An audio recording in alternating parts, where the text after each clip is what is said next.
Hello বন্ধুরা, কেমন আছো সবাই? আশা করছি সকলে ভালো আছো।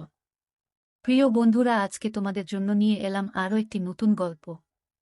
আশা করছি তোমাদের দাঁড়িয়ে যাবে, তাই ভিডিওটা শুরু থেকে শেষ পর্যন্ত দেখো। আমি মোকতার হোসেন মিশু, বয়স 24, উচ্চতা 6 ফুট।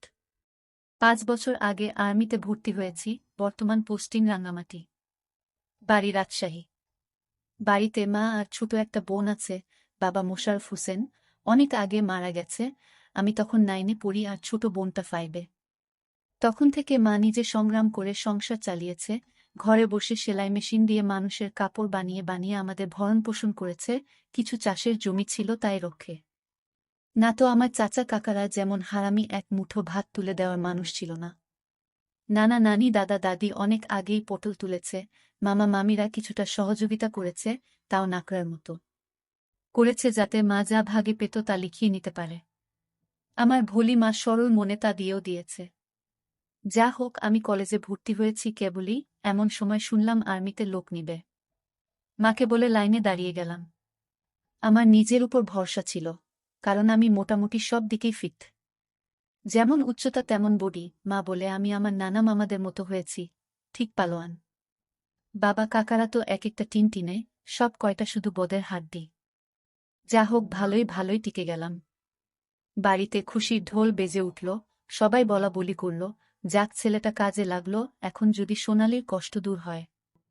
হ্যাঁ, আমি আমার মার কষ্ট দূর করার জন্য কোনো দিকে না তাকিয়ে খেলাধুলা করার বয়সে চাকরিতে চলে গেলাম। গ্রামের বাড়ি হওয়াতে ভয়ের কিছু নেই, আশেপাশে তো কাকা চাচারা আছে। আমার বোন শারমিন আক্তার, বয়স 19, ইন্টার সেকেন্ড ইয়ারে পড়ে। বাবার মতো টিনে কাঠি। আমারই এমন মেয়ে পছন্দের না। মা সোনালী বেগম, বয়স মনে হয় 42 হবে, দারুণ দেখতে, এখনো যুবতী মেয়েদের সাথে পাল্লা দিতে পারবে। ফর্সা লাল টকটকে, মার দীঘল কালো চুল ঘন মেঘের ভেলা, এত ঘন লম্বা চুল যে তা সারা পিঠ পেয়ে কোমর ছড়িয়ে নিচে নেমে যায়। লাল টকটকে ঠোঁট আর টানা টানা চোখ, সব মিলিয়ে আমার স্বপ্নের নারী, আমার জন্মদানকারী বিধবা মা। যা চরম পাপ, যা কখনো পাওয়ার নয়। সবই জানি, সবই বুঝি, তারপরও মনের কোথায় যেন সোনালীকে নিয়ে স্বপ্নের নীড় রচনা করি। যেখানে মা নয়, সে আমার সোনালী, শুধু সোনালী। আমার মনের এই গোপন চাওয়ার কথা শুধু আমি জানি। আমার সরকারি বেতনে মার রূপ যেন দিনকে দিন বেড়েই চলছে। মার গর্বে বুক সব সময় ফুলে থাকে, গ্রামে সব সময় আমার জয় জয়কার। 5 বছরে ভাঙা ঘর পাকা করেছি, এখন 4 রুমের বাড়িটা আমাদের শান্তির নীড়। এবার ছুটিতে এসেই মা বায়না শুরু করল আমার বিয়ে দিবে। যদিও এটা অনেক আগে থেকেই চলছে, আমি শুধু বারবার এড়িয়ে যাচ্ছি। আজ এ নিয়ে মার সাথে মুখ কালাকালি হয়ে গেল। মার এক কথা, শারমিন বড় হয়েছে, বিয়ে দিতে হবে। এরই মাঝে কয়েকটা সম্বন্ধ এসেছিল, তার বিয়ে হয়ে গেলে সে একা একা কিভাবে থাকবে, হ্যান ত্যান কত কথা। আমি এসেছি শুনে ছোট মামা এলো, সারাদিন থেকে বিকেলে যাওয়ার সময় আমাদের সবাইকে নিয়ে যেতে চাইল। আমরা না যাওয়াতে জোর করে শারমিনকে নিয়ে গেল, বলল 2 দিন পর মা বেটা গিয়ে বেরিয়ে আসবে, আর শারমিনকে নিয়ে আসবে। আমাকে আর মাকে নিয়ে যাওয়ার জন্য আর কি এমনটা করল। সন্ধ্যা থেকে আকাশটা মেঘলা হয়ে আছে দেখে বাইরে গেলাম না। না হলে 2 দিন থেকে এসে সন্ধ্যার পর বন্ধুদের সাথে আড্ডা মারতে বেরিয়ে পড়ি। আজ গেলাম না দেখে মাও খুব খুশি। গরম গরম পকোড়া ভেজে দিল। বিছানায় বসে মা বেটা মিলে আরাম করে খাচ্ছি। মিশু, হুমা, কাউকে পছন্দ করিস? আমি মার মুখের দিকে তাকিয়ে মুচকি মুচকি হাসছি। বল না পছন্দ করিস, করলে এতদিন তুমি জানতে না। তবে হ্যাঁ, একজনকে খুব ভালো লাগে, এবং এও জানি তাকে আমি পাব না। কেন পাবি না? আমার ছেলে কি দেখতে খারাপ? কোনো লাট সাহেবে বেটি সেরে? হা হা। তুমি দেখি রেগে গেলে। রাখব না, এমন সোনার ছেলে আমার। আর কি না, বল তুই কে সে? বাদ দাও মা, আমার যাকে ভালো লাগে তার কথা দুনিয়ার কাউকে বলতে পারবো না, শুধু খোদাকে ছাড়া। মা আমার এমন গম্ভীর কথা শুনে অবাক হয়ে চেয়ে রয়েছে। এটা কি কথা রে বাবা? আমাকে বলতে না পারিস তোর ভাবি মানে রাসেলের বউয়ের কাছে বলিস তুই? না মা, তা না, তুমি আমার সবচেয়ে বড় বন্ধু। তোমাকেই যেহেতু বলতে পারছি না, সেখানে বলতে গেলে তারা তো আমাদের শত্রু, তাদের বলতে যাব কেন? তাহলে বল না, কে সে? কোথায় বাড়ি? কোনো বাড়ির মেয়ে? আমি চুপ করে বসে রয়েছি। মা অনেকক্ষণ আমার উত্তরের অপেক্ষায় থেকে মুখ গোমড়া করে চলে গেল। ঘন ঘন বিদ্যুৎ চমকাচ্ছে, আকাশটা কালো হয়ে আছে, রাতের তারাগুলো না জানি কোথায় ডুব দিয়েছে। আমি জানালার গ্লাস খুলে দিয়ে ঠান্ডা হাওয়া গায়ে মাখছি। হাত বাড়িয়ে ব্যাগটা নিয়ে খুললাম, সিগারেটের প্যাকেটটা বের করে একটা ধরিয়ে টানছি। প্যাকেট রাখতে গিয়ে মোবাইলের বক্সটার কথা মনে পড়ল। সারমিনের জন্য যা যা এনেছিলাম সব দিয়েছি, শুধু মারগুলো দেওয়া হয়নি। চেয়েছিলাম দিতে, এমন সময় ছোট মামা এলো, তাই আর দেওয়া হয়নি। নতুন অ্যান্ড্রয়েড সেট, মা খুব খুশি হবে। আরেক বক্সে একটা স্বর্ণের চেইন, মার যেটা ছিল সেটা আমার এসএসসি ফর্ম ফিলআপের সময় বিক্রি করে দিয়েছিল। তখন থেকে মার গলা খালি। আরও কয়েকটা জিনিস আছে মার জন্য। আয় খেয়ে নে, ঝড় আসতে পারে, কারেন্ট চলে গেলে খেতে ঝামেলা হবে। আমি তাড়াতাড়ি সিগারেটটা জানালা দিয়ে বাইরে ফেলে দিয়ে বললাম, হা দাও। কি লজ্জা, মা সিগারেট খেতে দেখে নিল, জানে আমি খাই, তবে এভাবে দেখেনি কখনো। ঘরে বসে সিগারেট খাওয়াটা ভুল হয়ে গেছে, সারা ঘরে সিগারেটের ধোঁয়া। মা বেটা খেয়ে দিয়ে উঠলাম। মা, বলো, আমার রুমে এসো তো একটু। তুই যা, থালা বাসনগুলো গুছিয়ে আসছি।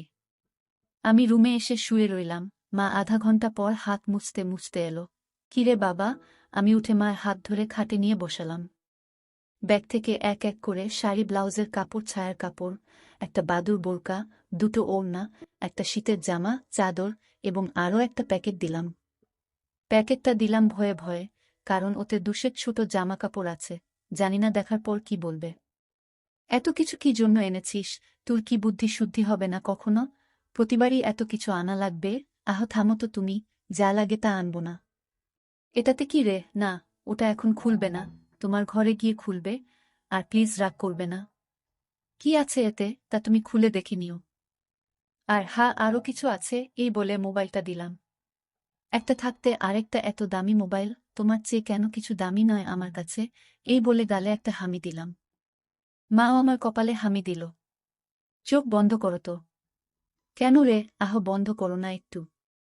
মা হেসে দিয়ে চোখ বন্ধ করল। আমি চেইনটা মার গলায় পরিয়ে দিলাম। এখন চোখ খুলো মা। মা চোখ খুলে স্বর্ণের চেইনটা দেখে হুহু করে কেঁদে দিল। না মা, না, কাঁদবে না, প্লিজ মা, কেঁদে না, তোমার মুখে হাসি দেখব বলে নিয়ে এসেছি, সেখানে তুমি যদি কাঁদো তাহলে আমার খুব কষ্ট হবে মা। না রে বাবা, কাঁদছি না, তুই বুঝবি না এটা কিসের কান্না। খুশি হয়েছ মা? হ্যাঁ রে বাবা, অনেক খুশি হয়েছি। এই বলে মা দাঁড়িয়ে উঠে আমাকে ধরল। আমি তো কেঁপে উঠলাম, মা কখনো এভাবে আমাকে ধরেছে বলে মনে পড়ে না। ইস কি নরম, কি সুন্দর ঘ্রাণ, ও দুটো আমার বুকে পিষ্ট হচ্ছে। মা অনেকটা খাটো হওয়াতে তার মাথাটা আমার থুতনির নিচে, চুল থেকে সুবাস এসে নাকে লাগছে। নাক মুখ ডুবিয়ে দিলাম চুলে। ধীরে ধীরে আমার ওটা শক্ত হচ্ছে। মন চাচ্ছে হাত দুটো আরেকটু নিচে নিয়ে রাখি, তবে সাহস পাচ্ছি না। মা আমার যা রাগী মানুষ, ছোটবেলায় কত বেতপিটা করেছে তার হিসাব নেই। মার মুখটা দুহাত দিয়ে ধরে কপালে একটা হামি দিলাম। আর কখনো কাঁদবে না মা, আমি যেন তোমার চোখে পানি না দেখি। আচ্ছা বাবা, আর কাঁদব না। তো যাও, লাল তাঁতের শাড়িটা পরে দেখাও তো, দেখি কেমন লাগে আমার মাকে। যা পাগল, আমি বিধবা মেয়ে লোক, এমন লাল টকটকে শাড়ি পরলে মানুষে কি বলবে? কে কি বলল তাতে তোমার কি যায় আসে? আর এখানে মানুষ আসবে কোথা থেকে? মানুষের সামনে না পড়তে চাইলে পড়ো না, এখন আমাকে তো পরে দেখাও। আমার খুব মন চাইছে সাজুগুজু করে কেমন লাগে দেখতে। তাই আমার বাবা এনেছে, আর আমি পরব না তা কি হয়? তবে মানুষের সামনে কখনো পড়তে বলিস না রে। ঠিক আছে মা, আমি শুধু আমার সুন্দরী মাকে দু চোখ ভরে দেখতে পেলেই হলো। যা দুষ্টু, মাকে কেউ সুন্দরী বলে? হা হা, তাই? তাহলে কি বলবো গো? হি হি, তুই জানিস কি বলবি। বেয়াদবি নিও না, প্যাকেটে যা আছে তাও পড়ো। কি আছে রে এতে? যাও খুলে রাখো। মা চলে গেল। আমি পিছন থেকে দেখে মুগ্ধ হয়ে গেলাম। এ মহিলার কি কখনো যৌবনে ভাটা পড়বে না? প্রায় 15 মিনিট পরে মা এলো। অসম্ভব, এ কাকে দেখছি আমি? এতদিন এক পেরে শাড়িতে যে মাকে দেখেছি তার সাথে এ মহিলার কেন মিল নেয়? কি সুন্দর, অতুলনীয়, গর্জিয়াস, মার্ভেলাস, যতই উপমা দিই না কেন কম পড়ে যাবে। মা দরজার কাছে দাঁড়িয়ে আছে, আমি বিছানার পাশে হা করে দাঁড়িয়ে আছি। মা ভীষণ মায়াবী করে হেসে চোখে ভ্রু উঠানামা করে জানতে চাইলে, কি কেমন? আমি ধীরে ধীরে মার সামনে গিয়ে দাঁড়ালাম। কি রে, কেমন হয়েছে? দারুণ মা, খুব সুন্দর, মনে হচ্ছে অ্যাঞ্জেল। যা দুষ্টু, মাকে এমন কমপ্লিমেন্ট দিতে হয়? আমার 10 পাস মা যে এমন কথাও বলতে পারে জানা ছিল না। সরি মা, বলে হাত ধরে বিছানায় নিয়ে বসালাম। আমি নিচে বসে মার কোলে মাথা রাখলাম। তুমি সব সময় এমনভাবে থাকতে পারো না মা। মা আমার মাথায় চুলে হাত বুলিয়ে দিয়ে কি পাগলের মতো বলছিস? মানুষে দেখলে কি বলবে? তাহলে বলো, আমি যে কয়দিন থাকবো সে কয়দিন এমন করে সেজে থাকবে কেন রে? আমার খুব ভালো লাগে মা। হি হি পাগল। আচ্ছা থাকবনি। আমি মুখ উঠিয়ে মার মুখের দিকে তাকিয়ে, ওগুলো পড়েছ মা? যা শয়তান, কিছু তো শরম করো। মার জন্য কেউ এসব আনে, জানি না মা কেউ আনে কিনা, তবে বাবা থাকলে হয়তো আমিও আনতাম না। সে নেই দেখে মনে হলো আমার মার তো ভালো মন্দর খোঁজ রাখার কেউ নেই, তাই নিজেই রাখি। রাগ হয়েছ মা? না রাগ হয়নি, কিন্তু আর আনিস না। কেন মা, পছন্দ হয়নি? নাকি সাইজে হয়নি? সব ঠিক আছে।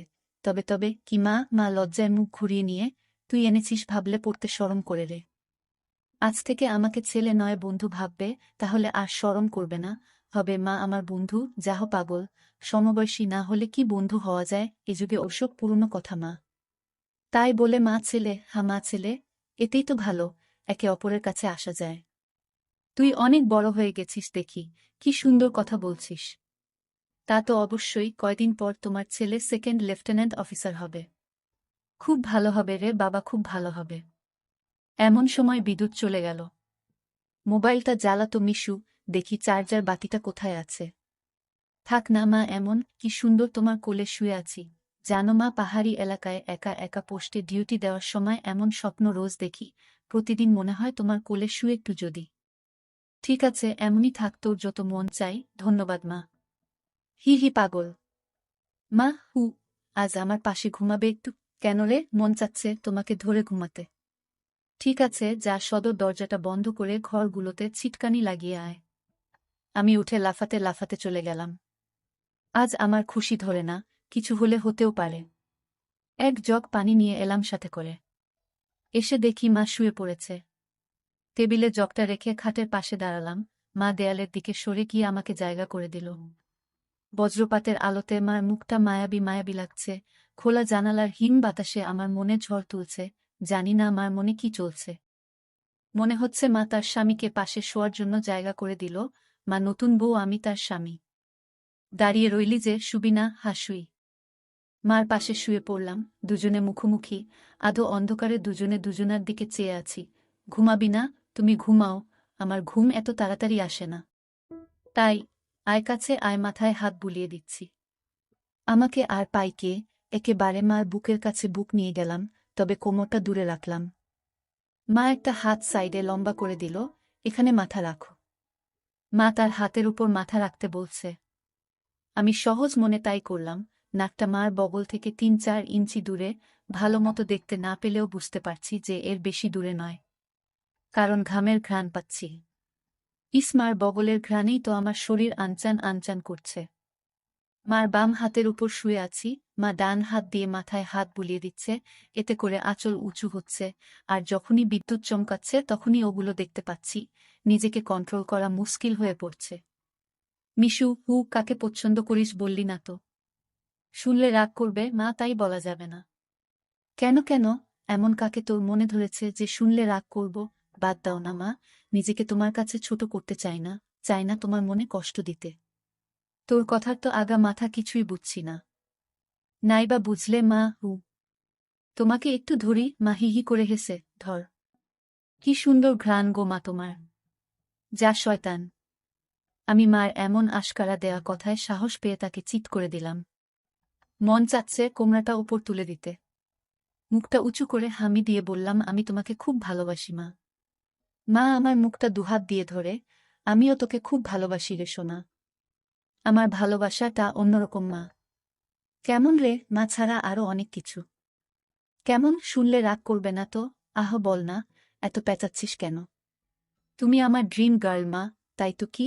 হ্যাঁ মা, জানি এটা শুনে আমাকে খারাপ ভাবছ, এজন্যই বলতে চাইছিলাম না। আমি তোর মা মিশু, এমনটা কিভাবে ভাবতে পারলি? জানি না মা, শুধু জানি আমি তোমাকে প্রচণ্ড ভালোবাসি, তোমাকে ছাড়া কাউকে ভাবতে পারি না। চুপ কর বেয়াদব, এমন কথা বলতে তোর মুখে বাজছে না? সরি মা। এই বলে তার উপর থেকে উঠে খাট থেকে নেমে পানি খেলাম। মাও বিছানার উপর উঠে বসেছে, বুঝতে পারছি সে অবাক হয়ে আমার দিকে তাকিয়ে আছে। জানালার ধারে গিয়ে দাঁড়ালাম। বৃষ্টি থেমে গেছে, তারপরও আকাশ কালো হয়ে আছে। চাঁদ তারা কোথায় যেন লুকিয়ে গেছে আজ। ঠিক আমার হৃদয়ের মতো চারিদিকে অন্ধকার। এমন সময় কারেন্ট এলো। ঘরটা আলোকিত হয়ে গেল। আমি জানালাটা লাগিয়ে দিলাম, পর্দা ঝুলিয়ে দিয়ে ঘুরে দাঁড়ালাম। মা বিছানার উপর হাঁটুতে মাথা দিয়ে নির্বাক বসে আছে। ফ্যানের হাওয়া মার রেশমি চুলগুলো দোলা দিচ্ছে। মনে হচ্ছে নববধূ বসে আছে। মা মুখ তুলে আমাকে তার দিকে এক মনে তাকিয়ে থাকতে দেখে, এখনে আয়। আমি মার কাছে গেলাম। বস। বসলাম। মা আমার পিঠে হাত বুলিয়ে দিয়ে বলে, এমনটা হয় না বাবা, আমার লক্ষ্মী সোনা ছেলে। আমি কিছু মনে করিনি। আমি জানি তোদের বয়সের ছেলেদের ফ্যান্টাসি হয় খালা, চাচিরা। তবে মাকে নিয়ে ফ্যান্টাসি রচনা করা একটু বেশি হয়ে যায়। সরি মা।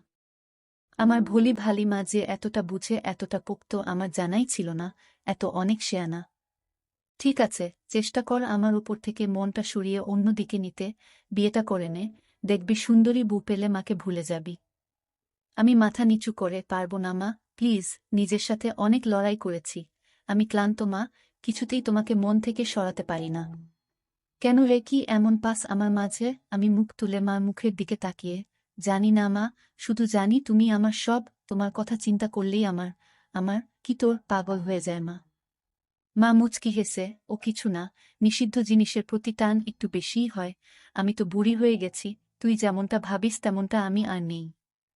মার এমন কথা শুনে আমি কেঁপে উঠলাম। মা কি ইশারায় আমাকে বুঝালো যে তার জিনিসপত্র আর আগের মতো নেই? দেখলে আমার পছন্দ হবে না? দেখ বাবা, এক একজনের এক একজনকে ভালো লাগে, তাই বলে কি তাকেই নিজের করে পেতে হবে এমন কেন কথা আছে? অন্য কেন মা হলে এসব কথা শোনার সাথে সাথে চিৎকার চেঁচামেচি করে বাড়ি মাথায় তুলত। আমি কিন্তু তা করছি না, কারণ তুই আমার একমাত্র ছেলে, নারী ছেঁড়া বাঁধন, তোকে আমি অনেক ভালোবাসি। তাই বলছি, আমার ভালোবাসার মর্যাদা রাখতে বিয়ে করে নে বাবা। দেখবি ধীরে ধীরে আমার থেকে মন বোমার দিকে চলে গেছে। ধন্যবাদ মা, তুমি আমার কথা মন দিয়ে শুনেছ এবং যুক্তি দিয়ে ভালো মন্দের বিচার করেছ বলে। তবে লজ্জা না করে বলছি মা, এর আগেও আমি দু একটা মেয়ের সাথে মিশেছি। তারা শুধু সুখ পেয়েছে আমার কাছে, আদর ভালোবাসা একটু পায়নি আমার কাছ থেকে। এমনকি আমার নিজেরও হয় না যতক্ষণ চোখ বন্ধ করে তোমাকে না ভাবি। যখন সেসব মেয়েদের জায়গায় তোমাকে কল্পনা করি তখন আমি আর নিজের মাঝে থাকি না, সুখের সাগরে ভেসে যাই। কেবলমাত্র তখনই হয় আমার। তুই তো অনেক দূর এগিয়ে গেছিস তাহলে। আমি অনেক আগে থেকেই বুঝতে পেরেছিলাম যে আর চোখে লুকিয়ে লুকিয়ে আমাকে দেখিস। ভাবতাম শয়তান ছেলে পুলে, আর একটু বড় হলে সমবয়সী মেয়েদের সাথে মিশলে ঠিক হয়ে যাবে। কিন্তু এখন দেখছি তা না। তোর দেখি বয়স্ক মহিলাদের ভালো লাগে। এতক্ষণ মার সাথে এত খোলামেলা কথা বলতে পেরে নিজেকে অনেক হালকা লাগছে। সাহস করে মাকে ধরে শুইয়ে দিলাম। মা চুলে হাত বুলিয়ে দিচ্ছে। আমি তাহলে কি করব মা, সেটাই তো ভাবছি। যেটাই ভাবো মা, আমার মতো পরিবর্তন হবে না। মানে কি? মানেটা তুমি ভালো করেই জানো। মার কণ্ঠে এবার সত্যি সত্যি রাগের আওয়াজ পেলাম। তাই বলে সারা জীবন বিয়ে করবি না, নাকি ছেলে হয়ে মাকে বিয়ে করতে চাস? মা যে এমন কথা ঠাস করে বলে বসতে পারে তা আমি চিন্তাই করিনি। আমি বললাম, বিয়ে না করতে পারলেও তো তুমি আমার হতে পারো। এটা কি মামা বাড়ির আবদার নাকি? ছি ছি মিশু, এমনটা বলতে তোর মুখে বাঁধল না? তাহলে সারা জীবন ছেলেকে এভাবেই দেখতে পাবে মা। তোমার এই মিশু কখনো বিয়ে করবে না। মার চোখে জল টলমল করছে। আমি হাত দিয়ে তা মুছিয়ে দিলাম। আমি তো এমন কিছু করিনি মা, তাহলে তুমি কাঁদছো কেন? আমরা দুজন জাস্ট আলাপ করছি। মা অনেকক্ষণ চুপ থেকে, শুন বাবা, লজ্জা শরমে মাথা খেয়ে বলছি, তোর কষ্ট আমি দেখতে পারবো না। আর বয়স্ক মহিলাদের কাপড় চোপড়ের উপর থেকেই কেবল ভালো লাগে, খুললে নয়। তুই যদি চাস তাহলে আমাকে সেভাবে একবার দেখে নে, তাও তুই মতো পরিবর্তন করো। তবে হা, শুধু দেখতে পাবি, কিছু করতে পারবি না। মার মুখে এমন কথা শুনে আমি আর দুনিয়াতে নেই। বল রাজি। আর যদি আমি দেখে আরও বেশি আকর্ষণ অনুভব করি তাহলে? আমি বলতে চেয়েছি যে, আজ আমাকে দেখো, আর আগেও তো তুই অন্যদের দেখেছিস, তাহলেই তফাৎটা বুঝতে পারবি। আমার মনে হচ্ছে আমার মতো মার মনের ভিতরেও কিছু আছে, নয়তো দেখার কথা আমি তো কিছু বলিনি। মা নিজ থেকে দেখতে দিতে চাইছে যে। রাজি? হ্যাঁ রাজি। যা, বড় লাইটটা বন্ধ করে ছোট লাইটটা জ্বালিয়ে আয়। মনে মনে ভাবলাম, কি সৌভাগ্য, আজ তো আমার পোয়া 12 লেগে গেছে। নীল বাতিটা জ্বালিয়ে খাটের পাশে দাঁড়িয়ে রইলাম। মা উঠে দাঁড়াল। ধন্যবাদ মা, আমার স্বপ্ন পূরণ করার জন্য। তোর জন্য আমি সব পারি রে, শুধু কথা দে সব দেখে নিয়ে মাকে ভুলে যাবি না তো, বা ভুল বুঝবি না তো? কি বলছো মা, তুমি আমার মা, আমার স্বপ্নের রানী, আমার ফ্যান্টাসির জগৎ সব কিছুই তুমি। তোমাকে ভুলে গেলে তো নিজেকেই ভুলে যাওয়া হয়। কথা দিলাম মা, জীবন থাকতে তোমার অবাধ্য হব না। ভুল বুঝা বা ভুলে যাওয়া তো দূরের কথা। আমি বললাম, কিছু মনে করো না মা, আমি কি ছুঁয়ে দেখতে পারবো? মা আমার চোখের দিকে তাকিয়ে, আমি তোর মা মিশু। হ্যাঁ মা, তুমি আমার মা এবং আমার স্বপ্নের রানীও। আমি পিছন দিকে গিয়ে শাড়ির আঁচলটা ফেলে দিলাম।